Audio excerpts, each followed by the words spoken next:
민주당이 이런 상황이고 그리고 국민의힘도 비슷한 상황은 계속되고 있습니다. 이미 여러분께 전해드렸습니다만 윤석열 후보가 홍준표 의원 만나서 선대본부의 상임 고문으로 모시고 싶습니다. 홍준표 후보가 두 가지 조건만 윤 후보가 들어준다면 기꺼이 돕겠습니다. 국가 운영 비전을 보여주는 능력을 보여주는 조치를 취해달라. 처가 비리 엄단하겠다고 선언하라. 그런데 서울 종로, 대구 중랑구 재보선 공천과 관련해서 최재형, 이진복 두 사람을 공천했으면 좋겠다는 이야기가 알려지면서 권영세 선거대책본부장이 구태 정치다라고 홍준표 의원을 직격했고 이 이야기를 들은 홍준표 의원은 방작이 이를 데 없다고 맞섰습니다. 원팀은 이제 물 건너가는 것 같다. 홍준표 의원은 이렇게 이야기를 했는데요. 저희가 준비한 영상 보시면서 다시 한번 확인해 보시죠.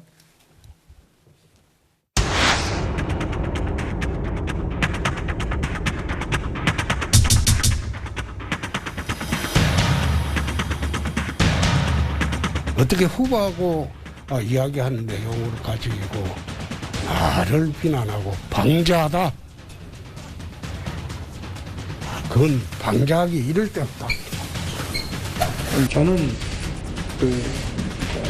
공천 문제에는 직접 관여할 생각이 없습니다. 정권 교체를 위해서 우리 당의 이 공식 후보를 하여튼 조건 없이 도와주고 지지하겠다고 말씀을 하셨고 지금 뭐 정권 교체에 집중을 해야지 어디 출마를 한다 이런 걸 논할 계제는 아닌 것 같습니다. 종로 출마권은 제가 홍 대표랑 사전에 논의한 사실이 없어요. 근데 아직은 뭐 그럴 계획은 없습니다. 네.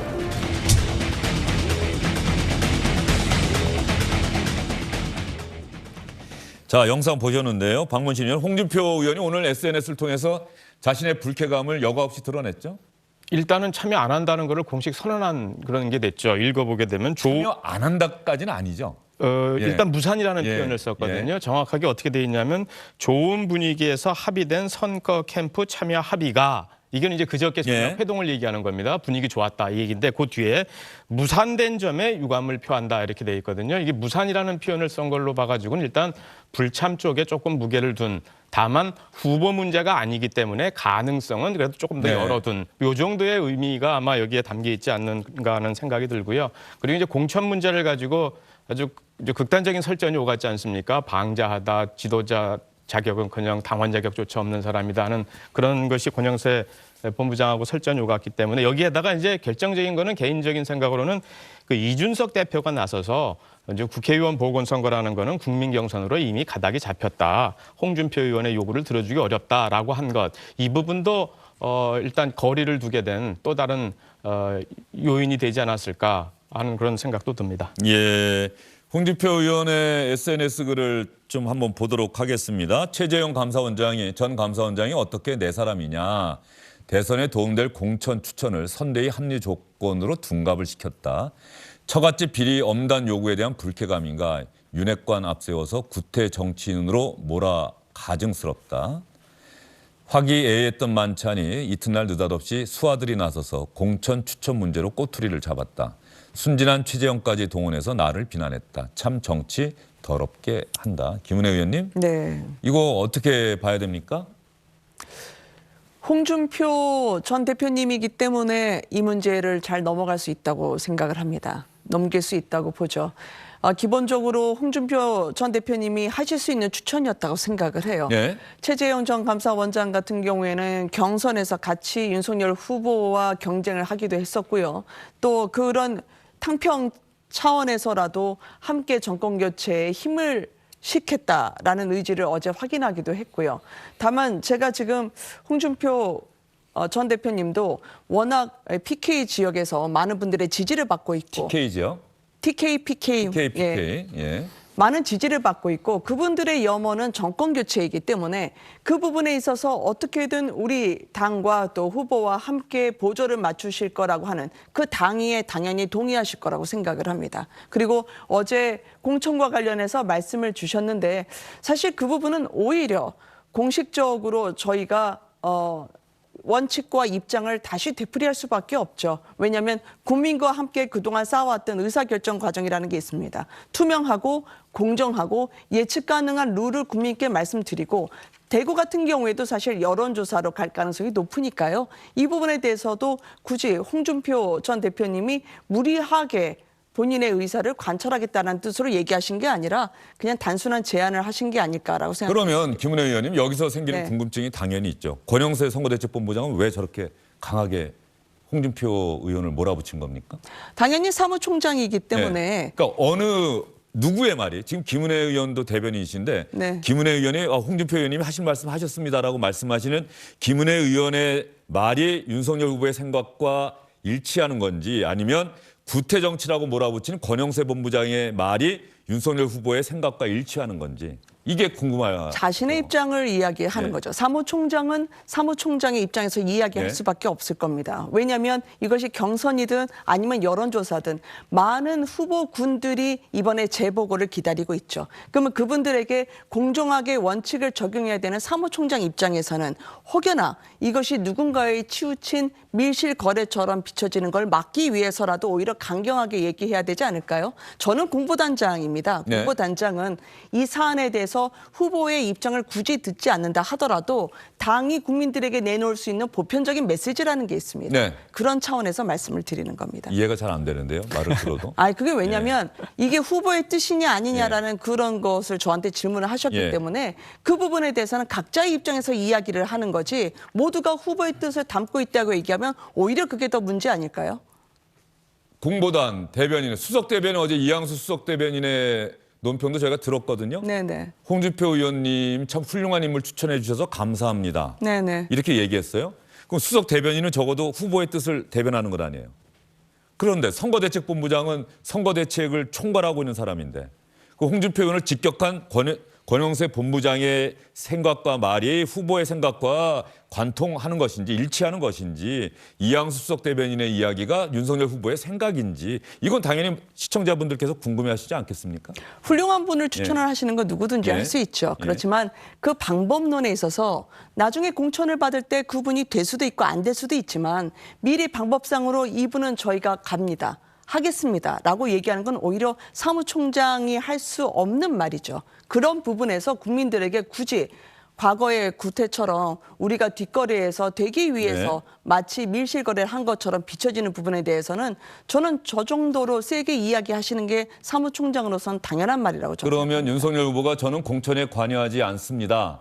라고 하는 이야기는 홍준표 의원의 추천인지 요구인지는 사실 어떤 단어를 쓰는 게 정확한지는 모르겠습니다만 거절한 겁니까? 거절한 게 아니라 뭐 원칙대로 여론조사 경선을 갈 테니까 그분들도 다 포함시켜서 하겠다는 뭐 하게끔 당에서 하지 않을까요라는 생각인지.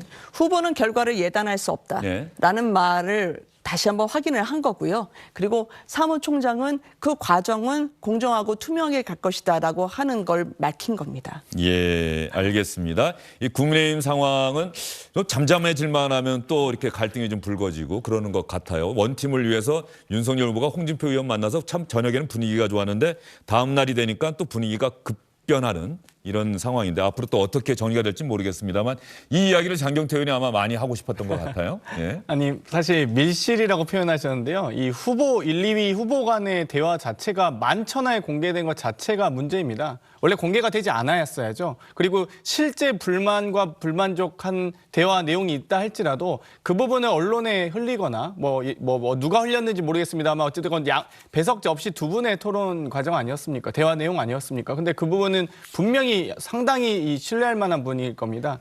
소위 윤핵관이 쳐냈다 이런 말이 나올 정도인데요. 어찌되었건 그 이후에 이 지도자의 자격 또 당원의 자격 운운하면서 이 홍준표 의원을 깎아내린 측면도 있고요. 사실 홍준표 의원의 요구사항이 매우 상식적입니다. 예를 들면 국정수행 능력을 갖춰라. 또 처가 비리를 엄단하라. 이 당연한 이야기죠. 그런데도 불구하고 최재형, 이진훈 이 두 분을 추천한 부분이 마치 개인적으로 어떤 공천을 요구한 것처럼 비춰졌습니다. 최재형 전 감사원장 같은 경우는 같이 경선했던 후보시죠. 또 이진훈 이 전 수성구청장 같은 경우는 심지어 홍준표 의원과 함께 공천 경쟁을 했던 총선 때 공천 경쟁을 했던 분이기도 하고요.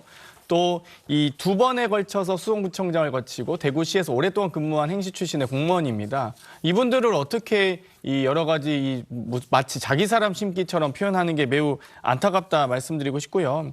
이 여러 가지 이 윤핵관과 관련된 논란들이 이준석 대표 갈등 과정에서도 많이 불거졌습니다. 또 이 사실 이 김종인 총괄 선대위원장께서 사퇴한 이유, 또 이수정, 신지혜 씨 등이 여러분들이 사퇴하는 과정에서 상당히 매끄럽지 못하다는 건 많은 국민들께서 공감하실 겁니다. 어찌되었건 두 분의 대화 자체가 이렇게 바로 이 하루도 안 돼서 온천하에 이렇게 공개되는 것 자체가 사실 스스로 좀 제살 깎아먹고 있는 게 아닌가 이런 참 안타까움이 듭니다. 예, 장영태 의원이 또 강하게 비판해 주셨는데 김은혜 의원이 또 여기에 반박을 하셔야 될 것도 같고요. 국정 수행 능력에 대한 보완이라든지 그리고 가족 비리 엄단에 대해서는 그동안 여러 번 말씀을 드렸죠. 그리고 국정 수행 능력은 후보자가 이제 정치 입문하고 나서 꾸준히 차곡차곡 국민분들께 실행을 하면서 약속하고 또 그것을 지켜가는 과정에 있습니다.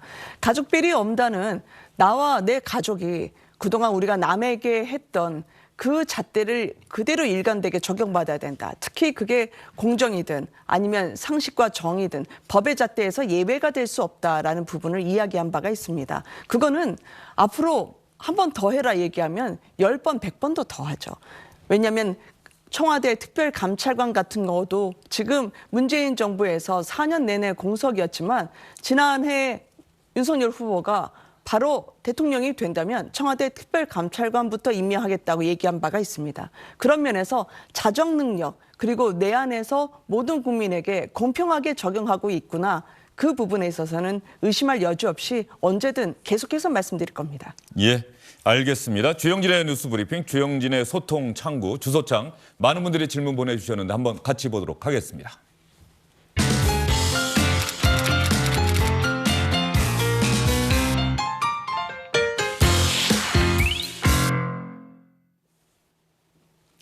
자, 4개의 질문을 저희가 골라봤습니다. 자세히 보겠습니다. 류7이라고 하는 아이디를 쓰신 분, 승려들이 정치인들 길들이기 하고 있다. 자비와 용서는 하고 질문을 보내주셨고요. 그다음에 박대독이라고 하는 분은 탈당하고 나면 지지율이 올라갑니까? 이렇게 얘기해 주셨고요. 주엄맘이라고 하는 분은 문재인 정부와 차별화로 득보다 실이 많은 것 아닙니까? 이재명 후보와 관련된 질문이 많이 나왔네요. 그리고 DEDSEC라고 하는 아이디를 쓰시는 분, 홍준표의 공천 언급은 명백한 월권이다. 사과 안 하나? 이렇게 질문 주셨어요. 장영태 의원님이 이미 말씀을 많이 주셨는데 어떻습니까? 이재명 후보, 문재인 정부와의 차별화, 득보다 실이 많은 것 아니냐 이런 질문이 좀 왔는데.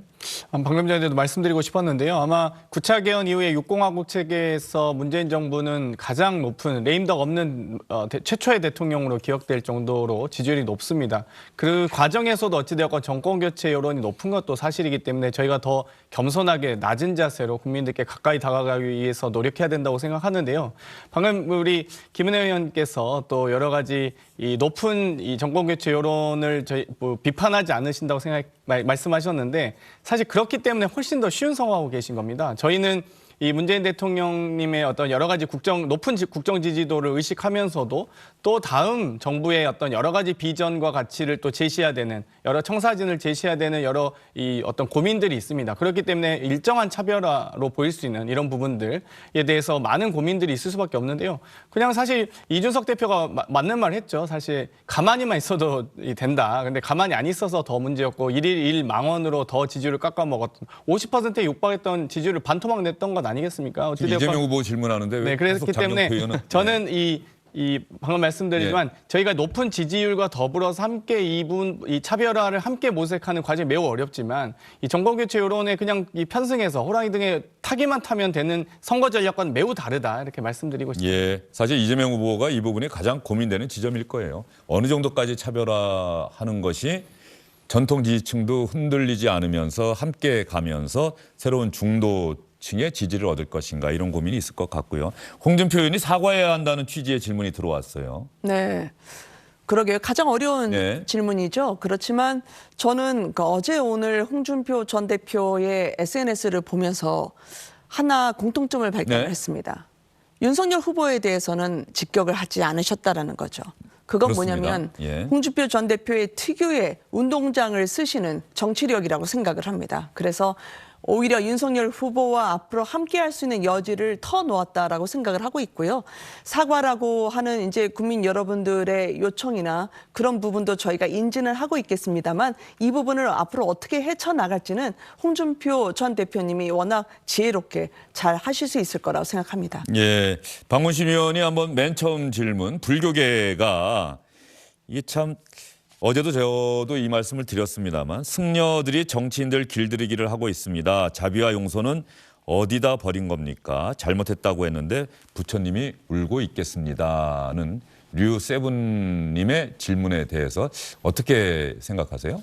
일단은 뭐 두 가지가 같이 네. 시각이 있을 것 같아요. 우선 정부 책임론이 일단 한 축에서 크게 자리 잡고 있을 것 같고요. 또 다른 한 측면에서는 불교계의 자기 목소리 키우기. 이것이 일단 정치 행보로 비춰질 수가 있을 경우에 이런 시각이 동시에 있을 수가 있을 텐데, 그러니까 불교계도 보면 지금까지 저 사태를 바라보면서 좀 두 가지 기류가 있었다 그래요. 네. 그래서 총무원 쪽에서는 상대적으로 조금 온건하게, 그리고 중앙종회 쪽은 조금 더 강경하게 이렇게 나오고, 이제 중앙종회 쪽에서 좀 강경한 것에 이제 자승전 총무원장이 좀 이렇게 영향력을 행사하는 것 아니냐라는 얘기가 좀 있었는데, 오늘 이 승려대회 위원장을 결국 총무원장이 맡았다는 얘기는 불교계 전반의 기류가 정부 책임론 쪽으로 조금 더 많이 가는, 정부 비판 쪽으로 좀 많이 흐르고 있는 것 아니냐 하는 것이 있고, 일부 좀 몇몇 분들 말씀을 들어보니까 특히 그 일종의 그 친여 또는 친민주당 성향의 불교 시민단체가 이번 승려 대회를 놓고 이 적폐 세력 행사라면서 비판한 것, 네. 이것이 오히려 다수의 그 스님들을 굉장히 좀 자극했다. 예. 그런 얘기도 좀 있어요. 그래서 그런 부분들도 좀 같이 종합적으로 들여다볼 필요가 있지 않나 하는 생각이 들고요.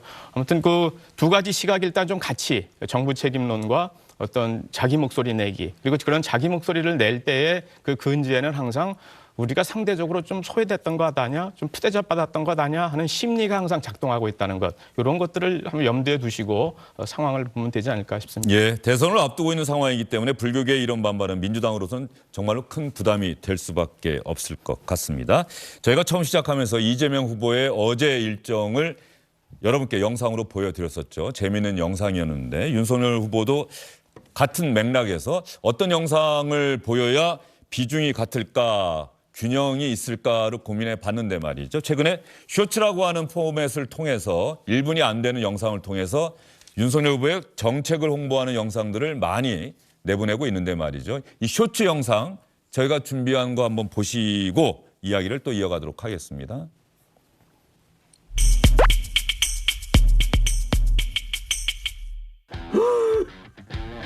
우리 워킹맘들 너무 불쌍해. 또 왜요? 일하느라 자녀랑 보낼 시간도 없잖아요. 워킹데이도 마찬가지죠. 그러니까요. 하루라도 자녀와 보낼 수 있게 도와줄 수 없을까요? 이미 있어요. 자녀 돌봄 휴가라고. 모르셨나 본데. 헐! 하나만 알고 둘은 모르시네. 그게 원칙상 무급이라서 잘 활용이 안 되고 있잖아요. 맞아요. 그래서 생각해봤는데 한 학기에 하루 정도는 유급 휴가로 하는 게 어떨까요? 오호! 사실상 자녀와의 시간을 선물해 주자는 말씀이죠? 맞아요. 비용은 정부에서 보조해주고요. 근데 가다실이 진짜 비싸요. 가다실 국가는 한 번 맞는데 20만 원이나 하거든요. 게다가 3번이나 맞아야 돼요. 의사 소견이 없으면 실비 처리도 안 되고요. 예방이 전혀 안 된다는 거죠. 이거는 꼭 지원이 필요할 것 같아요. 굿! 미리 예방하는 게 의료비도 절감하는 길입니다. 후보님 추진할까요?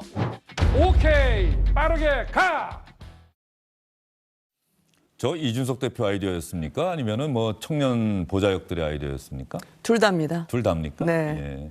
시너지라고 하는 거를 실감을 하고요. 예. 워낙 그 AI 윤석열과 더불어서 이 100만 뷰가 넘는 이 SNS 콘텐츠가 가볍고 짧고 그만큼 임팩트를 배가하는 것에 저희의 전술 그리고 전략에 있어서의 실효성을 상당히 실감하고 있습니다. 예, 저 가다실 국가는 좀 찾아봤어요. 모르시는 분들도 많을 것 같아서 인체 유두종 바이러스 HPV 백신을 얘기한다고 합니다. 한 번 맞는데 20만 원이고 세 차례나 맞아야 한다. 이렇게 또 이준석 대표가 얘기하는 내용 봤는데 이 쇼츠라는 영상 그 포맷을 활용한 국민의힘의 저 정책 홍보 전략 민주당도 뭐 비슷하게 하고 있습니까? 뭐 많이 하고 있습니다. 예. 저희도 뭐 소확행 관련된 쇼츠나 밈, 예. 뭐 소확행 공약을 설명하는 프로그램부터 다양하게 운영하고 있습니다. 예, 알겠습니다. 이렇게 양당의 고심스러운 상황을 여러분께 전해드렸고요. 박문신 의원, MBC가 이번 주 일요일에 예정됐던 스트레이트 방송 김건희 씨의 녹취를 추가로 방송하지 않겠다고 어제 그 스트레이트 홈페이지를 통해서 예, 그렇습니다. 밝혔더라고요. 예, 예. 결국 MBC가 방송을 하지 않겠다고 한 이유는 아마 취재하는 데 드는 뭐 시간이라든가 또 녹취 파일이 7시간이나 되는 이 엄청난 분량이라고 하는 점 뭐 이런 것들이 종합적으로 작용을 한 거겠죠. 예, 그렇습니다. 그 홈페이지에 공고한 내용도 취재 소요 시간, 방송 분량 등의 여러 조건을 검토한 결과 하지 않기로 했다 이렇게 돼 있고요. 아마 이제 실질적으로는 이게 17%가 나왔거든요. 시청률이 굉장히 예. 높은 시청률이었는데도 이제 후폭풍이 조금 있지 않았습니까? 그래서 서울의 소리 측의 취재 윤리 논란이라든가 그 자료를 그대로 방송하는 것이 합당한가 하는 논란 이런 것들이 있었기 때문에 아마 그런 것들에 대한 부담도 좀 같이 좀 고려하지 않았나 하는 그런 생각이 듭니다. 예. MBC는 보도하지 않기로 했는데 열린공감TV는 법원의 가처분 신청 기각으로 국민의힘이 신청한 가처분 신청을 법원이 기각하면서 열린공감TV는 사실상 7시간 넘는 분량을 다 공개하겠다고 일단 밝히고 있는 상황이고요. 오늘 서울의 소리를 상대로 낸 가처분 신청에 대해서 법원이 결정을 할 예정입니다. 이에 앞서서 이 서울의 소리, 이번에 이명수 기자, 김건희 씨와 통화한 이명수 기자가 서울의 소리 소속이죠. 어제 가처분 신청 신문을 위해서 법원에 나왔을 때 서울의 소리 그리고 김건희 씨 측의 이야기를 차례로 한번 들어보도록 하겠습니다. 우리가 보도한 다음에 정말 문제가 있으면 김건희 씨 측에서 뭐 정정 신청을 하든 언론 중재위에 심의를 하든 뭐 형사 고발을 하든 민사 소송을 하든 그렇게 해야 맞는 거지. 사적 대화는 국민들의 알 권리인 공적 관심사에 해당하는 것이 아니라 사생활 보호 영역에 해당한다고 할 것입니다. 그래서 이 사건 녹음 파일은 공개가 되지 않는 것이 국민들의 인격권을 보호할 수 있는 길이라고 생각합니다. 그런데 서울의 소리가 가처분 신청 결정 나기 전에 MBC가 방송하지 않은 분량들 상당 부분을 또 공개했더라고요. 유튜브에 네. 돌고 있던데요. 네. 예. 어찌됐든 다 공개를 하려고 할 것 같고요. 예. 이게 정상적인 기자, 정상적인 언론사라면 상상조차 할 수 없는 일이죠. 그런데 저 서울의 소리가 제가 이곳 프로그램에서 얘기했지만 기자분들이 맞느냐라고 얘기했을 때 지금 나오는 서울의 소리 백운종 대표가 지난 12월부터 계속 이재명 후보 캠프가 운영하고 있는 것으로 추정되는 이재명 지지, 이재명 플러스라는 곳에 계속 이재명 후보를 지지하는 발언을 올리셨더라고요. 네. 그동안에 이분의 업적은 뭐 충격적이다. 그럴 정도로 인간미가 넘친다. 사명자라고 봐야 한다라고 하는 대목은 이분이 그럼 바로 언론인인가? 의문을 던지게 합니다. 그러면 중립을 위반한 거죠. 기자라면요. 그러면 기자가 아니라면 지지자로서 김건희 씨에게 의도를 갖고 정치 공작을 위해 접근했다라는 발언이 더 힘을 얻습니다. 따라서 기자라고 할 게 아니라 정파를 선택해서 정당 활동을 하시는 게 맞다라고 저는 생각을 합니다. 예. 우리 장경태 의원 생각은 어떠세요? 그래서 이 김건희 씨 관련된 녹취록을 뉴스버스라는 언론사에서 공개했을 때도 저런 또 이 작은 언론사 혹은 언론사 같지도 않은 언론사라고 표현하면서 대단히 폄하했던 인식을 드러냈던 윤석열 후보께서 드러냈던 기억이 납니다. 어찌되었건 뭐 가세현 같은 아마 거기도 제가 알기로 유튜버이자 언론사로 등록이 돼 있을 걸로 알고 있는데 또 본인들도 취재한다고 하고요. 가세현에 대해서도 인식이 똑같은지 좀 궁금하고요. 그분들께서 보수 여러 언론 유튜버들께서 저희 이재명 후보나 더불어민주당에 대해서 우호적인 방송을 내고 있지는 않습니다. 그렇기 때문에 오히려 정말 이 공적 관심사에 대한 부분, 국민들의 알 권리에 대한 부분은 여러 보수와 진보를 막론하고 함께 모두 어차피 다 공개될 예정 아니겠습니까? 그 부분에 대해서 국민들에게 판단을 맡기고 또 겸허히 수용하는 것이 매우 중요하다고 생각합니다. 예. 적어도 제가 아는 가세현은 본인들이 불법적으로 환심을 사고 녹취를 한 다음에 그걸 다른 언론사에 넘기지는 않겠죠. 취재라는 이름의 폭력을 하면 안 된다고 생각을 합니다. 예, 알겠습니다. 자, 그럼 조금 전에 김은혜 의원이 말씀하셨는데 백은종 대표가 친 이재명 후보 성향이다. 그런 측면에서 보면은 어느 한 후보의 편을 일방적으로 드니까 공정성을 지켜야 하는 언론사로 보기 어렵다. 이런 생각이신 거예요? 본인의 자신의 입장을 이재명 캠프에서 운영하는 플랫폼에 올렸다고 한다면 그거는 어느 기자도 하고 있지 않은 일입니다. 따라서 본인이 어떤 포지션인지 기자인지 아니면 기자라고 이야기하는 유튜버인지 아니면 지지자인지 속히 밝히시는 게 저는 그게 먼저 해야 할 일이라고 생각합니다. 우리가 추구하는 바 달성을 위해서는 어느 정치인이나 정당 통해서 편향적 보도할 수밖에 없다. 네, 기자로서는 언론사에 종사하는 기자로서는 하지 않는 할 수 없는 이야기 같아요, 박문신 의원? 저 부분이 어떻게 나온 거냐면 어제 이제 심리가 있었거든요. 심리가 있었는데 법정 내에서 한 이야기라고요? 그렇습니다. 이제 재판장이 물었습니다. 자, 이런 걸 했는데 일각에서는 그 이재명의 그 욕설 파일도 이재명 후보의 욕설 파일도 같이 보도해야 공정한 것 아니냐, 것 아니냐 하는 의견이 있는데 이거에 대해서 어떻게 생각하십니까? 라고 물어봤더니 저렇게 답을 하신 거예요. 우리가 추구하는 바를 달성하기 위해서는 편향적 보도를 할 수밖에 없다. 이렇게 답변을 하신 거거든요. 저는 조 발언이 오늘 그 서부지법에서 오늘 남부지법이거든요. 서울에서 우리가 영등포구 영등포동 소재지기 때문에 관할구역이 남부지법인데 그 기본적으로 그 언론 자유라든가 이런 거 관련한 그 행정법원의 지금까지의 일종의 관례처럼 돼 있는 것 중에 하나가 알 권리라든가 이런 건 최대한 존중하되 비방을 목적으로 하는 경우에는 예외로 한다라는 것이 기본 일종의 그 원칙처럼 돼 있었거든요. 그래서 이 부분을 어떻게 그 재판부가 받아들일지 그래서 이 부분에 어제 이 부분은 어떻게 보면은 뭐랄까요 이제 그 안 해도 되는 얘기를 한 것 아닌가 싶은 그런 생각이 좀 들 정도의 얘기였던 것 같습니다. 예, 알겠습니다. 뭐 백은종 대표의 이야기는 또 시청자분들께서 잘 참고를 하시리라 생각이 들고요. 세 분과는 여기서 인사를 드리도록 하겠습니다. 긴 시간 수고 많으셨어요.